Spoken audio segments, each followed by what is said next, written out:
पाकिस्तान और बाइनेंस के दरमियान खुद मुख्तार मुल्की असासों की ब्लॉक चेन पर मबनी जिद्दत के लिए मुफाहमत की याददाश्तों पर दस्तखत किए गए।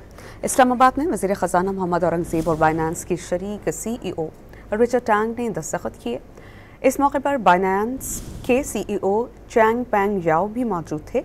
ये मुआहिदा पाकिस्तान की हकीकी और ख़ुद मुख्तार असासाजात की टोकनाइजेशन और ब्लॉक चेन पर मबनी तक़सीम के इम्कानात का जायज़ा लेने का फ्रेमवर्क फराहम करता है।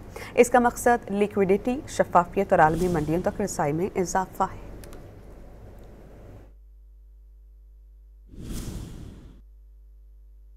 पाकिस्तान और बाइनेंस के दरमियान खुद मुख्तार मुल्की असासों की ब्लॉक चेन पर मबनी जिद्दत के लिए मुफाहमत की याददाश्तों पर दस्तखत किए गए। इस्लामाबाद में वज़ीर ख़ज़ाना मोहम्मद औरंगज़ेब और बाइनेंस की शरीक CEO रिचर्ड टांग ने दस्तखत किए। इस मौके पर बाइनेंस के CEO चैंग पेंग याओ भी मौजूद थे। ये मुआहिदा पाकिस्तान की हकीकी और ख़ुद मुख्तार असासाजात की टोकनाइजेशन और ब्लॉक चेन पर मबनी तक़सीम के इम्कानात का जायज़ा लेने का फ्रेमवर्क फराहम करता है। इसका मकसद लिक्विडिटी, शफाफियत और आलमी मंडियों तक रसाई में इजाफा है।